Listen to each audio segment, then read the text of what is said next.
환영합니다. 좋아요, 구독, 알림 설정까지.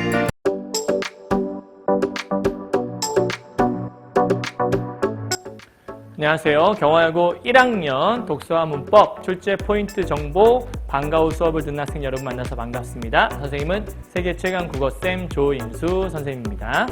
자, 오늘 선생님 이 강의 찍게 된 이유 알고 계시죠?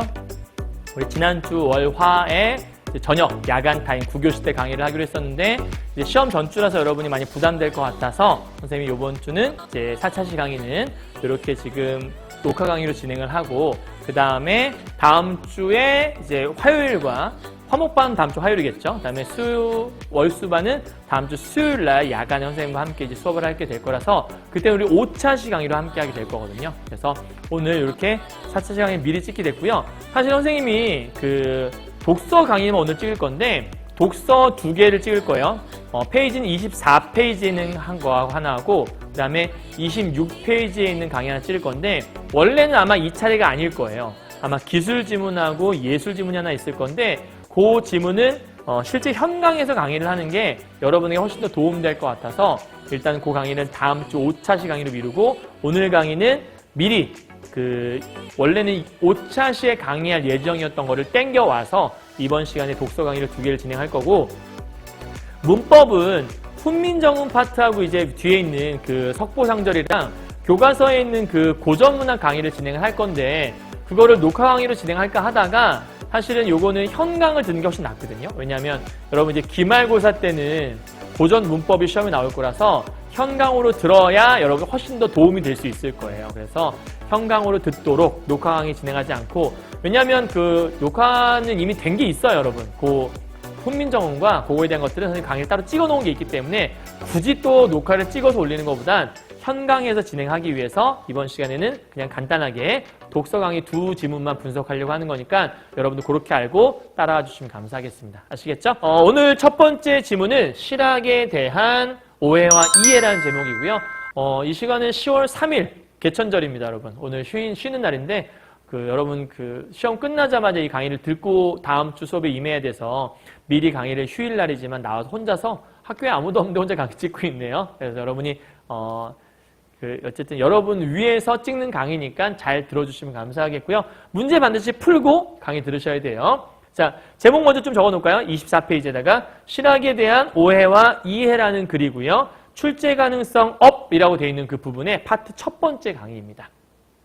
준비되셨으면 같이 한번 시작해 보도록 할게요.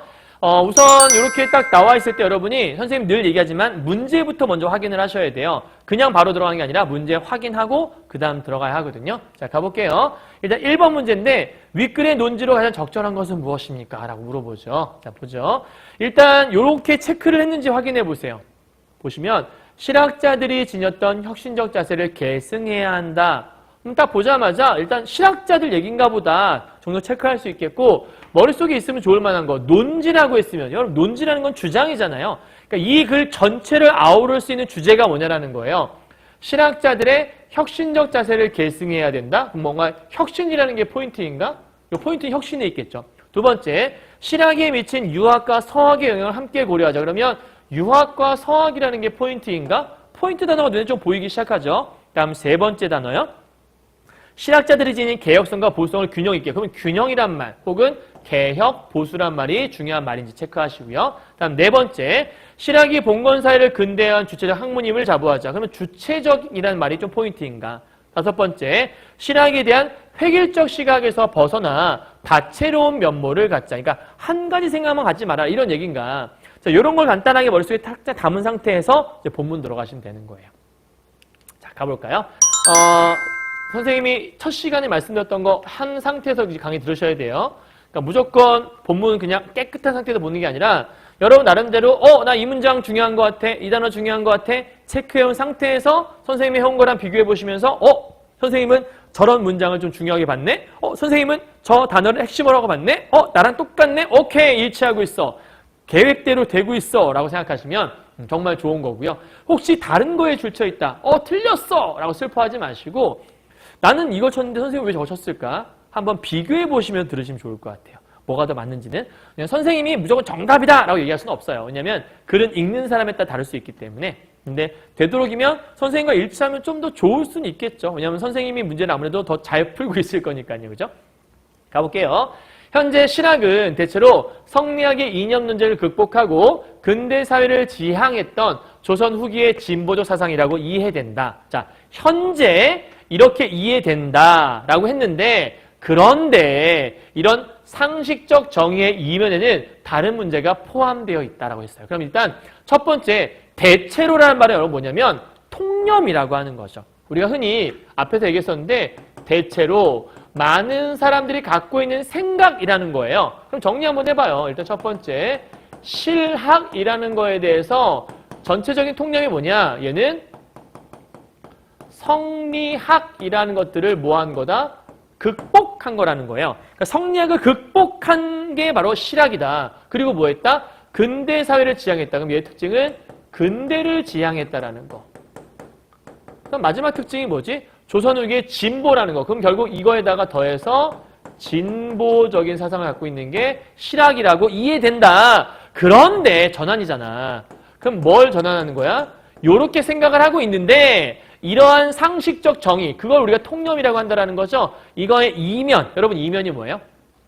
숨어있는 면이죠. 이면이라고 하는 것들은. 그건 좀 이따 한번 살펴보도록 할게요. 이면에는 다른 문제가 포함되어 있다. 뭐가 문제가 있다는 거예요. 뭔데? 사람들이 실학이라는 이름으로 끌어내고자 하는 무엇인가가 있었기 때문이래. 그러니까 실학을 통해서 뭔가 끌어내려는 뭔가 있어서 이렇게 정의했다는 거죠. 도대체 그게 뭔데? 아직 모르겠어요? 근현대학자들이 조선 후기의 학풍을 실학이라고 정의하고 주목했던 데에는 실학에서 우리 스스로 근대화할 수 있는, 자 중요한 포인트 여기 있네. 우리 스스로 뭐 한다고? 근대화할 수 있는 힘. 이 이면부터 가는 거구나. 이면이라고 여러분, 그 이면이란 말 혹시 들어봤어요? 이게 사전적 의미도 볼 수 있는 건데 아마 지금 4번 문제 때문에 나와 있는 것 같거든요. 그러니까 이면이라고 하는 건 숨은 면을 얘기하는 거예요. 다른 면. 그러니까 여기서 왜소함 이면에 구스 에너지. 그러니까 왜소한데 그 다른 면에 의지가 있다는 거니까 뭐 비슷한 말로 볼 수 있겠네요. 그죠? 해석합시다. 근대적인 힘을 찾으려는, 그러면 여기서 스스로를 근대화할 수 있는 힘이 뭐라는 거죠? 실학이라고 얘기한다는 거죠. 그러면 지금 현재 실학이라고 하는 것들에서 뭘 찾는 거냐면 근대화하려는 힘을 찾으려는 거다. 자, 어떤 학자들은 가가 나와 있으니까 체크 하나 해야겠네요. 실학을 봉건 지형을 뚫고 올라온 근대적인 사상이라고 파악했다. 그럼 일단 먼저 너희들 좀 찾아야 될 게 뭐냐면 근대화라는 게 실학인 것 같은데 첫 번째 실학에 대해서 어떤 학자들의 입장이 있다라는 거예요. 사람들이 나오게 되면 항상 동그라미 쳐놓고 체크를 하세요. 얘네들은 뭐 했니? 실학을 봉건 지형을 뚫고 올라왔다. 그럼 봉건을 뚫고 올라왔다는 얘기. 봉건을 뚫고, 그러니까 뚫었다는 얘기는 봉건을 인정한 게 아닌 거죠. 봉건을 부정하는 거죠. 그죠? 그러니까 봉건에 대해서 약간 반대하는 이런 입장이 우리가 뚫었다는 얘기. 그래서 거기서 올라온 근대 사상이라고 파악을 한다. 그리고 외세의 침략 같은 다른 외적인 요인들이 아니었다면, 요인이란 말은 우리가 뭐 그러한 요소, 뭐 원인 이렇게 볼 수 있잖아요. 아니었다면 실학을 통해 우리 스스로가 근대화를 이룰 수 있을 것이라 생각했대. 그러니까 이 사람들, 어떤 학자들은 뭐냐면 이 근대화를 통해서 뭐 할 수 있대?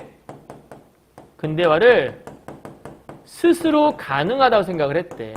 그러니까 근대화를 우리 스스로 할 수 있었다. 다른 외적인 요인들이 아니었으면. 그럼 외적인 요인이 뭔데? 전쟁이나 침략 같은. 즉 우리나라가 아주 평화로운 사회였으면 스스로 근대화할 수 있는 힘이 있었다. 그게 우리는 실학이었다라고 지금 설명하고 있는 거죠.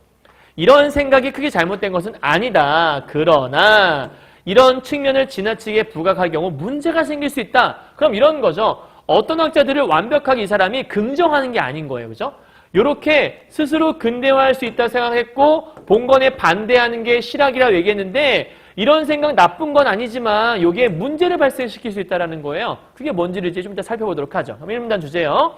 실학의 상식적 정의에 포함된 문제에 대해서 설명을 하고 있는 부분인 거예요. 그러니까 상식적 정의라는 건 뭐죠? 실학이라는 건 봉건을 극복한.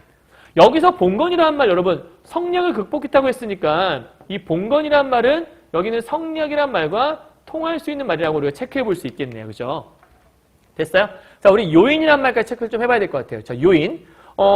외적인 요인은 요소, 뭐 원인 이런 거였잖아요. 근데 정부의 요인, 이건 사람이잖아.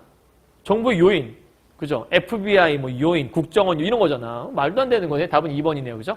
그러니까 이건 사람이고 앞에 있는 건 요소라고 볼 수 있는 거니까 먼저 다른 얘기 하는 거죠.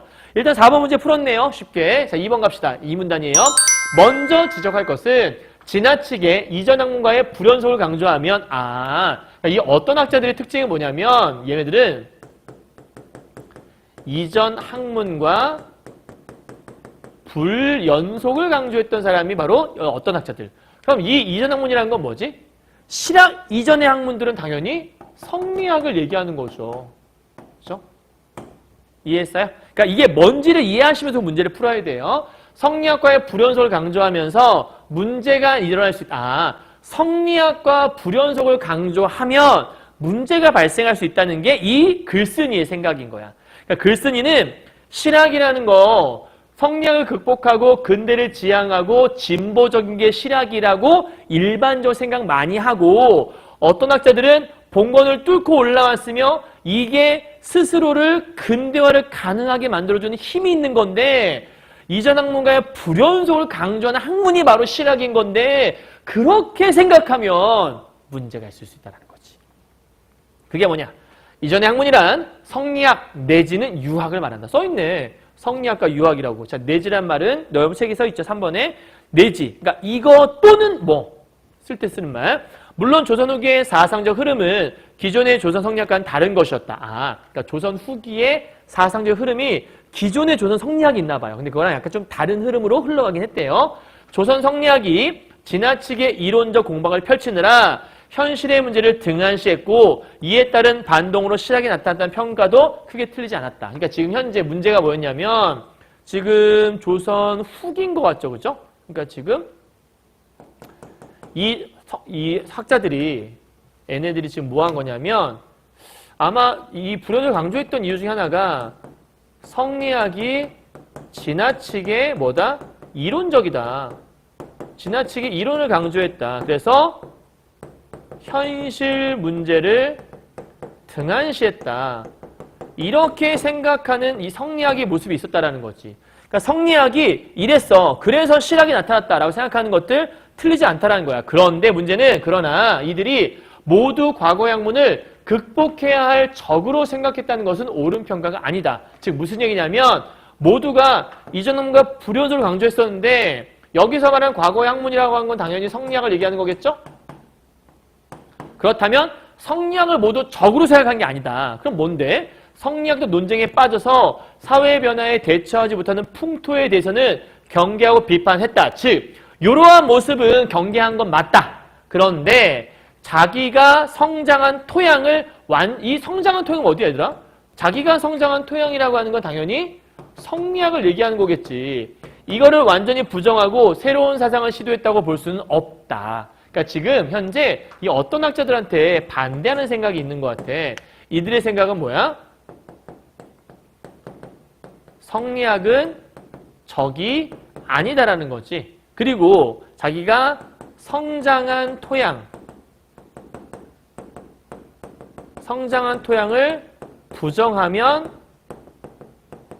안 된다라는 거지. 그리고 이 성장한 토양이라는 게 뭐야? 이 성리학이라고 볼 수 있는 개념인 거지. 여기까지 이해했어? 오케이? 자, 그러면 이 문단의 여기 주제는 이전 학문과 실학의 불연속을 강조했을 때 어떤 문제점이 생기는지. 그러니까 이전 학문과의 불연속을 강조하게 되면 사람이 이런 거죠. 마치 어머니, 아버지가 있어야 아이가 있는 건데 갑자기 실학이 막 생긴 거냐? 아니지. 성리학으로부터 탄생한 거다 이런 거야. 그러니까 불연속으로 보면 안 되는 것 같고 거기서 출발해서 실학이 생긴 거다. 이걸 이해해야 된다라고 얘기했던 게 아마 이 글쓴이의 생각인 것 같아요. 이해하셨나요? 자, 그러면 3문단 가볼까요? 조선 후기에 활동했던 이른바 실학자들은 대부분 유학의 경전에서 시대를 바꿀 힘을 찾았대. 그러면 유학의 경전이라고 하는 것들은 우리가 유학, 아까 성리학이라고 그랬잖아. 그러니까 유학이라고 하는 건 성리학이었고 이 성리학의 경전에서 시대를 바꿀 힘을 찾았다. 실학자들이. 그럼 이때의 실학자들은 성리학을 부정한 사람들은 아닌 거네. 그렇지? 그러니까 이 실학자들은 어떤 학자들과는 좀 다른 개념의 사람들인가 보다. 그죠? 그래서 청나라에서 들어온 고증학과 서학도 이들에게 큰 충격과 영향을 주었지만, 즉 고증학이란 것과 서학은 외국에서 들어온 거잖아요. 그러니까 이런 것들도 충격을 주었는데 궁극적으로 이들의 토대가 된 것은 고대 유학이었다. 그럼 고대 유학이라고 하는 건 아까 성리학과 똑같은 거라 볼 수 있으니까, 그럼 결과적으로 이들은 유학의 전제들을 바탕으로 다양한 분야를 연구했다는 점에서 유학을 비판적으로 계승해. 그러면 지금 이 사람들은 어떤 사람들인 거야? 어떤 학자들은 달라. 이 사람들은 유학을 비판적으로 뭐한 사람들이야? 계승한 사람들인 거야. 그러니까 위에 있는 사람들과 좀 약간 다른 개념. 유학을 부정한 게 아니라 비판적으로 계승. 그러니까 유학이라는 게 무조건 나쁜 게 아니라 나쁜 점도 있다. 아까 비판했잖아. 근데 비판적으로 부정한 게 아니라 계승을 했다라는 거죠. 그래서 이들의 토대가 된 것은 토대가 뭐야? 토대가 바로 고대 유학이었던 사람들이야.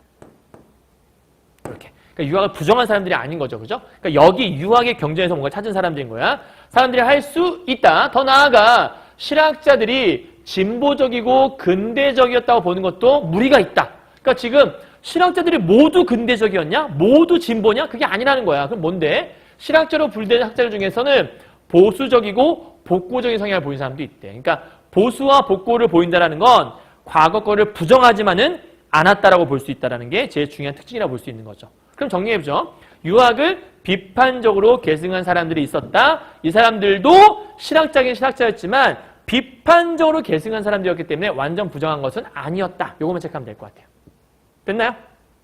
그럼 다음 보죠. 4문단이에요.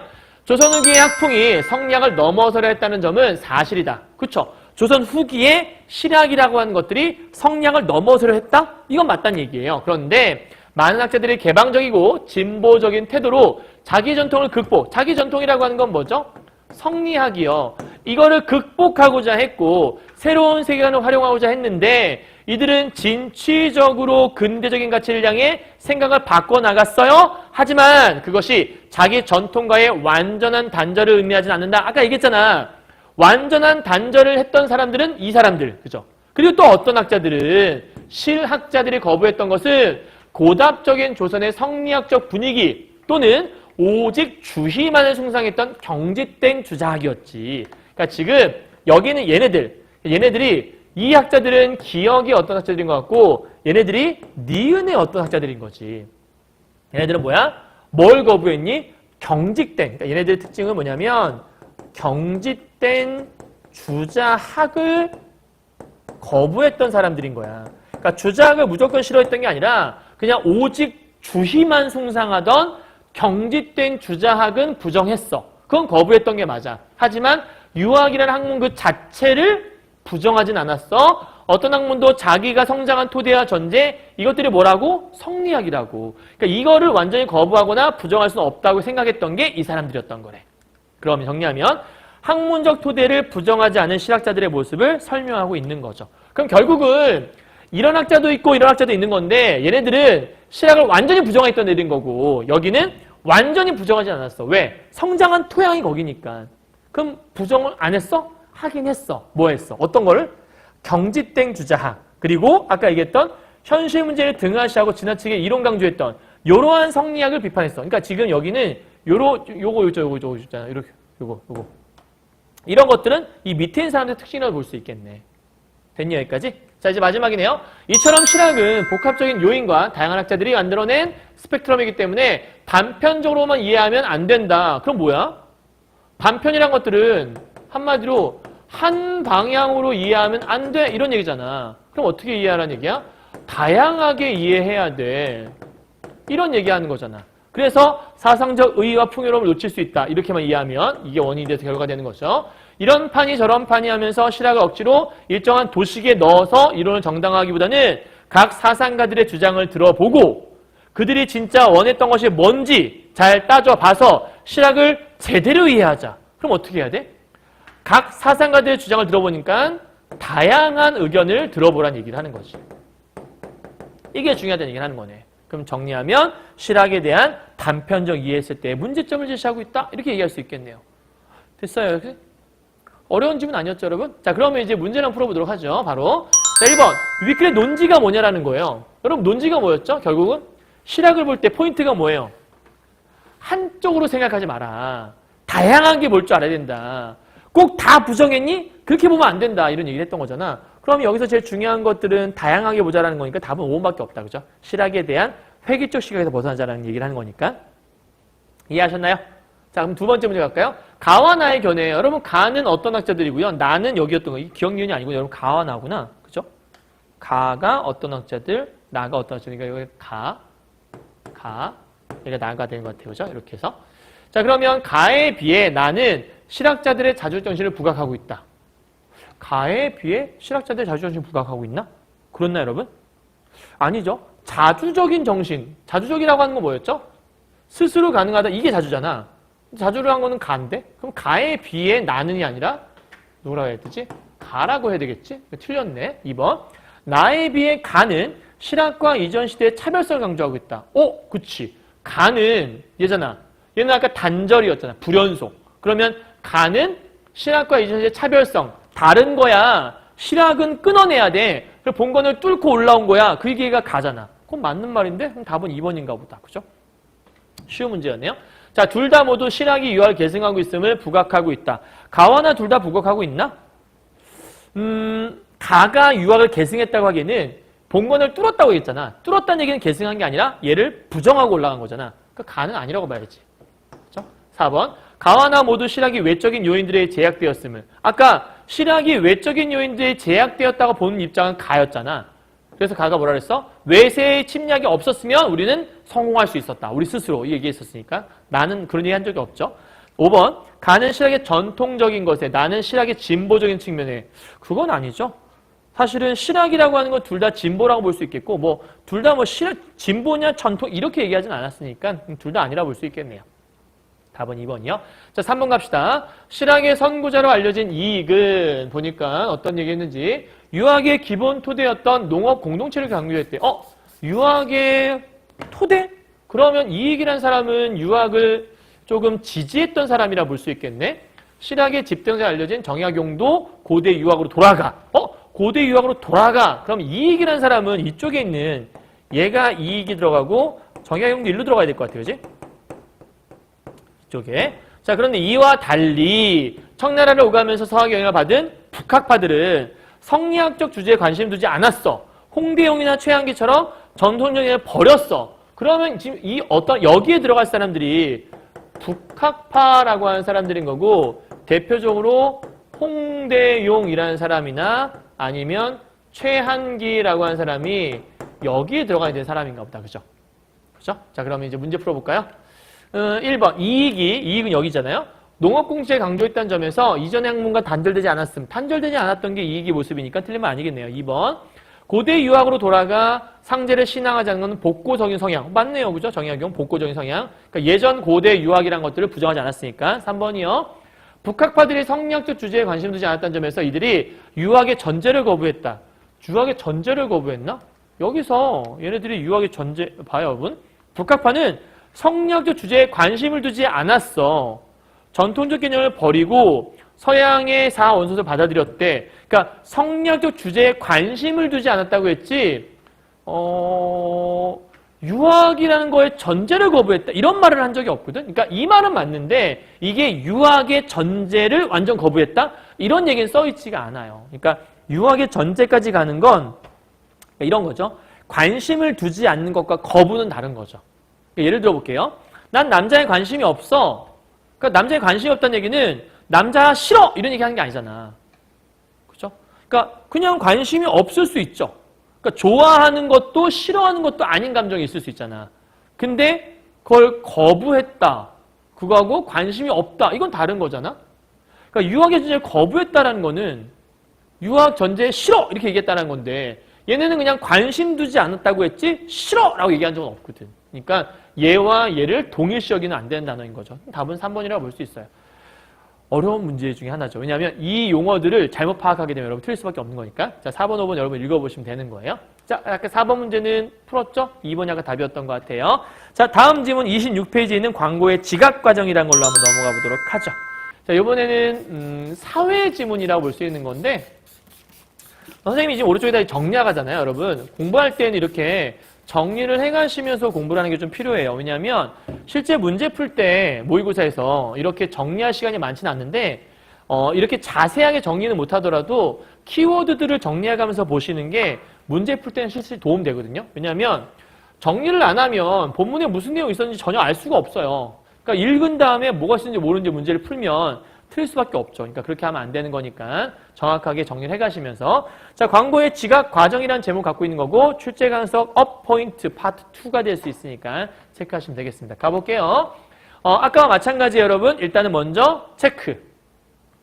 본문 읽어보시고 문제 풀고 오셔야 됩니다. 26페이지라고 얘기했고요. 여러분 책에서 아마 4번, 5번, 6번 문제, 5번, 6번, 7번 문제가 있을 텐데 5번 문제 보게 되면 서술 방식에 대한 게 있을 거예요. 자, 5번 문제 체크해 보도록 하죠. 자, 여기서는 서술 방식, 구체적인 사례, 용어의 개념, 전문가의 견해, 묻고 답하는 방식, 여러 관점. 그럼 포인트는 다른 건 아니거든. 노란색 부분만 봐요. 사례. 보통 우리가 사례는 예를 들면이란 말 나오거나 아니면 최근에 이제 가령이란 말 자주 나오니까 그런 말 있으면 맞는 얘기. 개념은 무엇은 뭐뭐라고 한다라고 정의 내리는 것들. 그게 포인트. 세 번째, 전문가는 전문가 중에 사람이 나오겠죠. 사람 이름 나오면 체크하시면 돼요. 네 번째, 묻고 답하는 방식. 물음표 물어보겠죠. 대개는 문단의 첫 번째 줄에 많이 물어보거나 마지막에서 물어본 다음에 그 다음 단락에서 답변해가는 방식이 있으니까 체크하시면 되고. 다섯 번째, 여러 관점이니까 절충. 절충은 보통 맨 마지막에 나오겠죠. 그것만 체크하면 될 것 같아요. 자, 지문 읽었죠? 문제 풀었죠? 그 전제하에 갑니다. 잠깐 멈춰놓고 문제 풀고 오세요. 갈게요.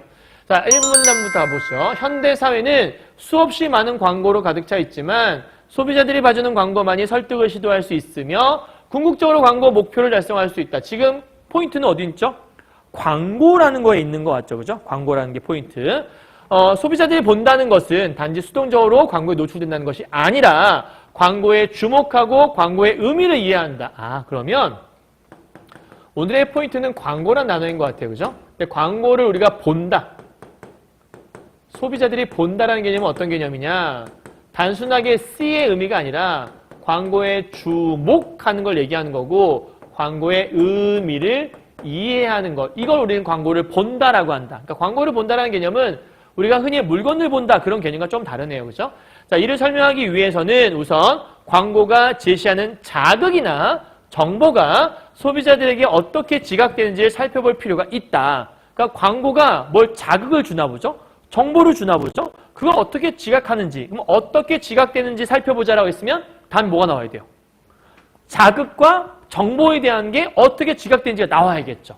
그게 이제 논리적으로 글을 읽는다는 거고 예측하며 글을 읽기라고 할 수 있는 거니까. 그럼 1문단의 주제는 소비자들에게 지각되는 광고의 자극 또는 정보. 그게 어떻게 있냐? 이걸 물어보는 말입니다. 어려운 개념 아니었죠? 그럼 이제 볼게요. 2문단부터 갑시다. 자, 광고의 자극이나 정보 나왔잖아요. 자극이나 정보 이거 얘기한다 그랬으니까 이것은 소비자의 감각기관을 거쳐 지각된다. 아하, 자극과 정보는 감각기관 통해서. 그럼 지금 현재 광고라고 하는 것들이 어떻게 지각되는 거야? 일단 첫 번째는 광고의 자극, 정보라는 것들은 보니까 감각기관을 통해서 이것 통해서 지각된다라는 거예요. 자, 그런데 자극이나 정보의 양이 많을 경우 이게 중요한 게 그러나잖아. 그러니까 일반적이라면 감각기관 통해 보겠지만 너무나 많을 경우가 포인트예요. 소비자들이 이를 모두 지각할 수 없는데 그 이유는 무엇일까? 물어봤어. 물어봤으니까 그럼 얘들아 뭐야? 앞에서 물어본 거 묻고 답하는 거 얘네. 리을은 맞는 말이 될 수 있겠죠. 리을이 맞으니까 1번 지워야 되고 2번 지워야 되고 3번 지우고 4번이나 5번 중에 답이 하나가 될 수밖에 없겠네요. 되게 쉬운 문제였다. 그죠? 다시 갈게요. 자, 지금 이유가 뭘까? 그러니까 지금 현재 이런데 문제는 뭐냐면 요 자기의 정보가 너무 많아서 모두 지각 불가하다. 그 이유가 뭘까? 이거를 지금 물어보고 있는 거야. 그치?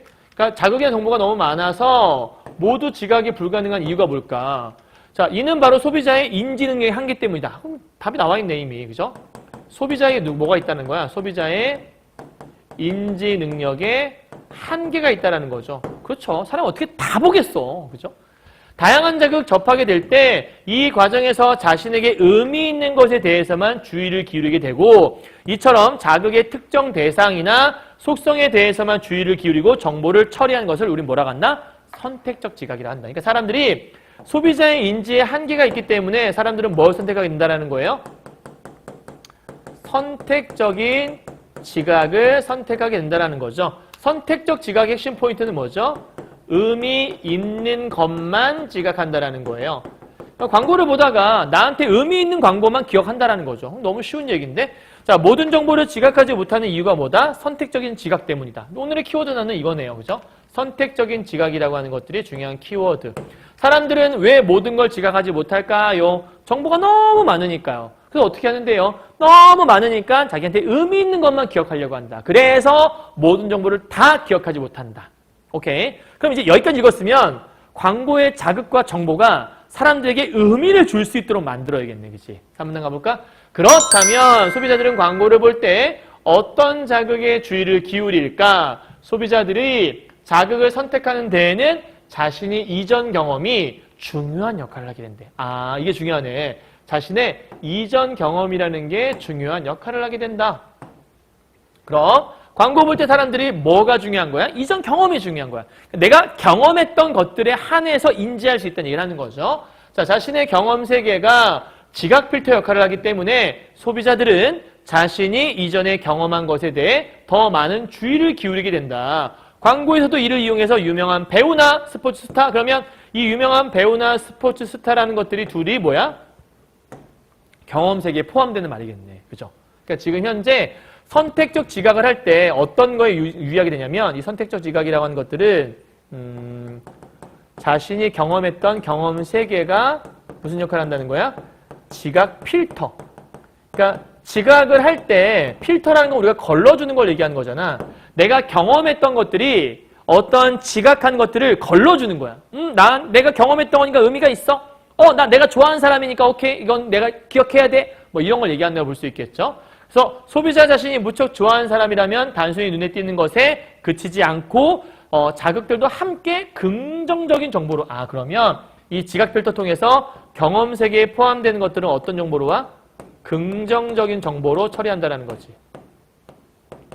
정보로 처리를 하게 된다. 그게 뭐야? 경험 세계가 지각 필터 역할을 한다는 거야. 그럼 정리하면 이런 거네요. 소비자들에게 지각 필터 역할을 하는 경험 세계. 이 지각 필터 역할하는 경험 세계가 선택적 지각에 영향을 미친다고 볼 수 있는 거네요. 그럼 여러분도 그렇잖아요. 어떤 광고를 보다가 나는 자동차에 관심이 없어. 그럼 자동차 광고는 안 보죠. 근데 여러분이 좋아하는 연예인 오빠가 광고를 해. 새로운 것을 원해? 그렇다면 핸드폰. 그러면 여러분이 핸드폰에 관심이 없다가도 내가 좋아하는 오빠 광고를 해. 저거 뭐지? 좋은 건가? 이런 생각을 하게 되잖아. 그치? 오늘 너와 함께 하고 싶어. 그래서 막 우리 함께 놀러 가지 않을래? 야 놀자! 이렇게 나왔다 쳐. 그럼 이제 막 놀러 가고 싶은 거죠. 오빠랑 함께 놀러 가고 싶은. 물론 간다 오빠랑 함께 놀러 가는 건 아니지만 약간 그런 광고 나왔을 때 호감도를 갖게 된다는 거죠. 긍정적인 정보로. 그죠? 이해하셨죠? 그래서 광고는 모델이 되게 중요하고 호감도 있는 모델이 중요한 거라 반대로 따지자면 그 모델이 문제가 생기면 광고 효과도 또 완전 뒤집어질 수밖에 없는 거라. 그래서 위약금 같은 게 있는 거예요. 최근에도 어떤 배우가 이제 그런 경우도 있었는데, 되게 단정한 이미지로 보이는 배우 때문에 공익 광고에 출연했는데 그 배우가 문제를 일으켰어. 그러면 상품이 이제 그 사람 믿을 수 없으니까 그 광고도 믿을 수가 없게 되니까 물건이 안 팔릴 수밖에 없는 거겠죠. 그럼 되게 큰 문제가 생길 수 있는 거라고 얘기할 수 있겠네요. 그죠? 자, 4문단 가보죠. 이런 선택적 지각의 기준은 지각적 경계심과도 관련이 있대. 그러면 지금 선택적 지각에 영향을 미치는 게 방금 전에 우리가 경험 필터라는 거였잖아. 경험 세계가 지각 필터 역할을 했잖아. 근데 그거 말고 또 뭐가 있냐면 지각적 경계심이라는 것도 있대. 경계라고 하는 건 여러분 알겠지만 뭔가를 주의 깊게 바라보는 게 경계잖아요. 선택적 지각의 기준은 지각적 경계심과도 관련이 있다. 그럼 이제 두 번째 또 하나 중요한 것 같아. 지각 필터 말고 또 하나 중요한 포인트는 이거 할 때 이렇게 또 하나 빼올까? 여기까지 해서 지각적 경계심이라는 게 또 하나의 중요한 포인트가 된다는 것 같아요. 그죠? 자, 뭔데? 이는 욕구를 충족시키기 위해 우리의 지각이 항상 깨어있고 주의를 탐색. 항상 깨어있는 게 경계인 거고 주위를 탐색하는 게 경계라는 거야. 그러니까 지금 항상 지각적 경계심은 깨어있고 항상 뭐하고 있다? 주위를 탐색하는 것. 그래서 이와 같은 가정하에서 소비자는 여러 가지 자극들 가운데 자신의 현재 욕구와 관련된 자극을 더 잘 인식할 수 있다. 그럼 결국 지각적 경계심이라고 하는 건 뭐랑 연결되는 거냐면 자신의 현재 욕구랑 관련이 있다라는 거예요. 그러니까 지금 내 현재 욕구, 나는 지금 자동차에 관심이 있다. 그러면 자동차에 관련된 광고가 나오게 될까 안 될까를 계속 끊임없이 이제 안테나 세우고 있는 거야. 그러다가 이렇게 있다가 자동차 광고다! 이렇게 본다라는 거죠. 그러니까 이 지각이라는 게 늘 내가 원하는 게 나오나 안 나오나를 경계하고 탐색하고 있다라는 거야. 그게 지각적 경계심. 또한 선택적 지각의 가능성을 높이기 위해서는 광고가 무작정 노출되어서는 안 된대. 어떻게 해야 돼? 표적이 되는 소비자를 한정해야 된대. 그러니까 지금 현재 지각적 경계심 나올 때 자신의 현재 욕구도 좀 중요한 거고 또 하나는 소비자들을 한정해야 된대. 그러니까 모든 소비자를 대상으로 이걸 열어놓을 수도 있겠지만 아동을 특정해서 혹은 뭐 여성을 특정해서 그러니까 대상을 한정해야 그들에게 좀 더 효과가 있다는 거지 모두가 다 보면 돼. 이게 올 개방이라는 게 무조건 좋지 않을 수도 있다는 얘기죠. 그들이 접하기 쉬운 시간대. 그러면 소비자를 한정하는 것도 중요하고 접하기 쉬운 시간대도 중요하다. 쉬운 시간대를 특정하는 것도 중요하대. 이것들의 적절한 매체 활용을 통해서 적합한 메시지를 전달해야 된다는 거지. 그러니까 지각적 경계심과 연결할 수 있는 중요한 말들이 자신의 현재 욕구, 소비자를 한정해서 접하기 쉬운 시간대에 딱 보여주면 경계심을 딱 세우고 있다가 딱 캐치한다는 걸 볼 수 있겠네요. 그죠? 정리하면 선택적 지각과 지각적 경계심의 관계는 무엇이 있는가라고 설명하네요. 그러니까 이걸 하기 위해서 얘를 이용한다는 거니까 크게 어려운 부분은 아니었던 것 같아요. 되셨나요? 여기까지요? 자, 그럼 지금 현재 광고를 본다라는 것과 그 광고를 볼 때 너무 많은 정보가 있으면 어떻게? 선택적으로 지각을 해. 그럼 선택적 지각할 때는 어떻게 이용해? 경험 세계를 이용하기도 하고 지각적 경계심을 이용하기도 했어. 다음 5문단입니다.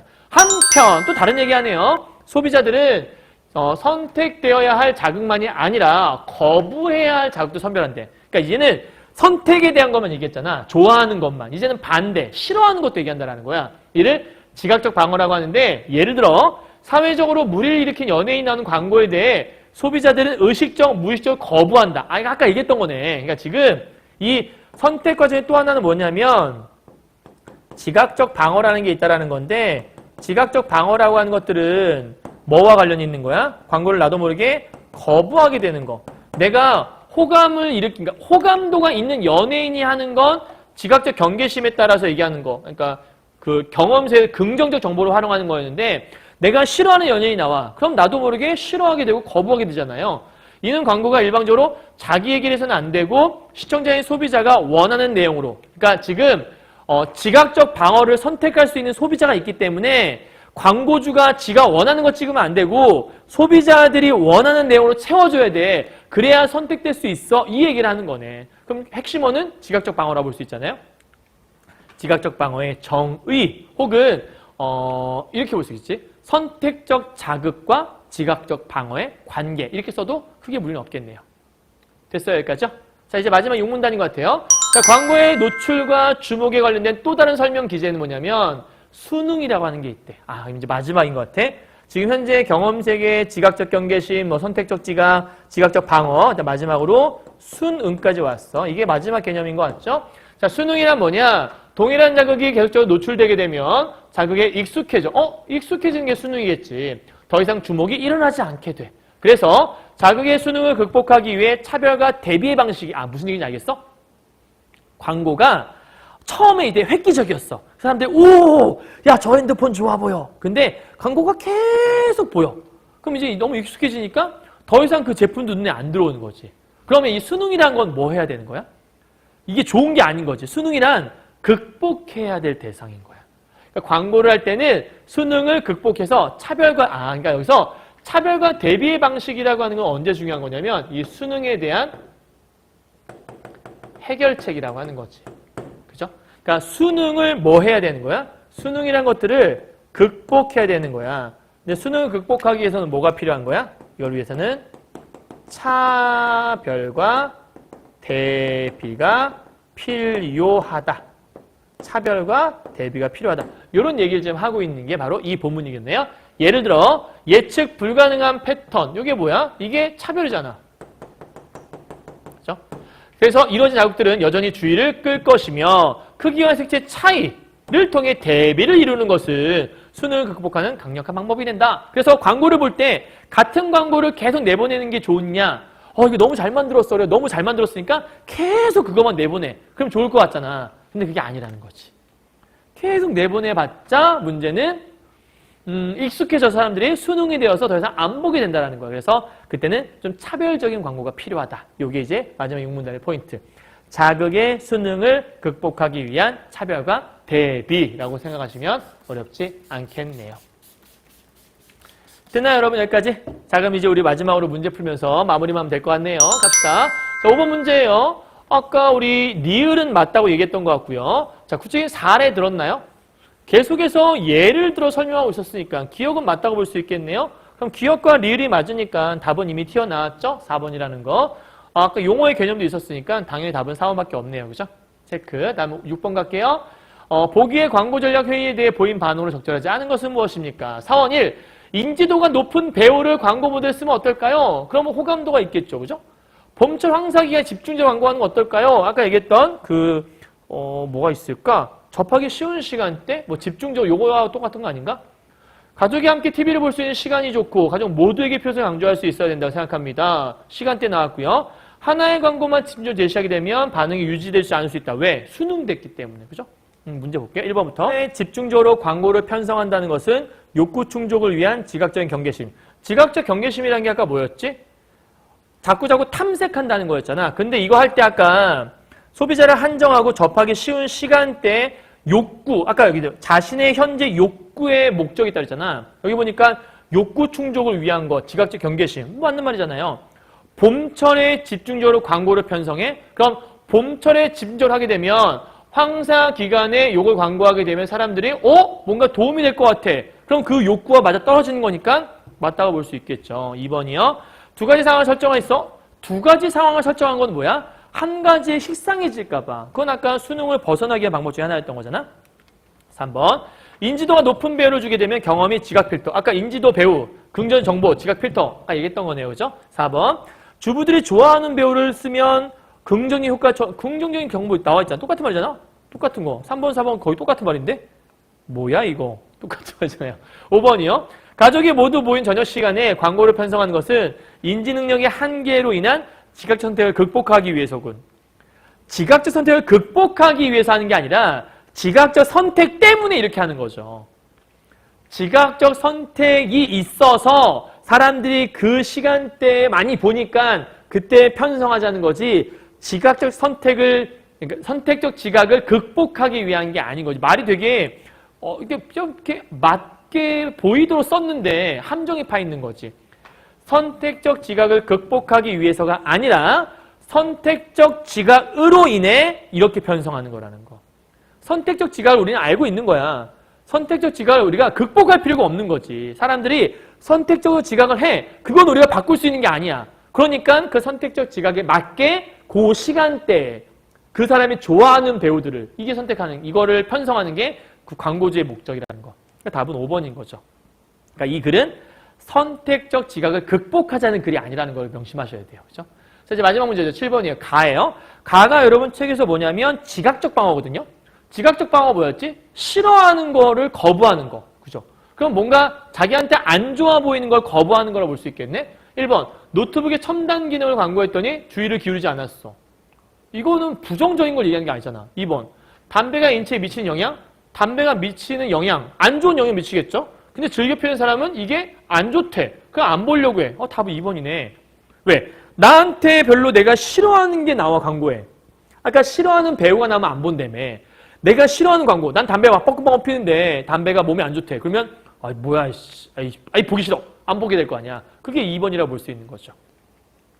간단한 내용이었네요. 그죠? 그 다음에 3번, 4번, 5번 읽어보시면 될 것 같고요. 자, 여기까지 정리 끝. 다 했어요. 요 중세고 개념 정리는 선생님이 일단은 아까 얘기했지만 본 강의에서 하는 게 나을 것 같아서 오늘은 여기 그 독서 부분, 그러니까 독서 지문만 강의하고 이제 오늘 마무리할 거거든요. 그래서 여기까지 정리를 잘 해두시고요. 다음 이제 5차시 강의에서 선생님이 문법 강의 통해 정리할 거니까 문법은 문제 푸는 건 금방 풀거든요. 사실은 그 개념 정리하는 게 훨씬 더 오래 걸려서 개념 정리에 시간 좀 더 투자하려고 하는 거니까 선생님하고 다음 시간 5차시 아마 6차시까지 해서 2시간 정도 걸치면 강의 좀 대충 끝나지 않을까 싶거든요. 그래서 훈민정음에 대한 것들, 석고상절에 가는 것들 독서 강의를 빨리 마치고 그걸 좀 정리해서 여러분에게 좀 도움 드리도록 할게요. 부디 이 강의 들었을 때 1학년 학생들은 중간고사를 잘 받기를 선생님이 이번 중간고사 준비하면서 강의 이것저것 많이 찍어드렸죠. 그래서 그 강의를 듣고 부디 고점수가 많이 올랐기를 기대하며 다음 5차시 뵙도록 하겠습니다. 수고 많으셨고요. 주말 잘 보내셨길 바라요. 여러분 수고하셨습니다. 안녕.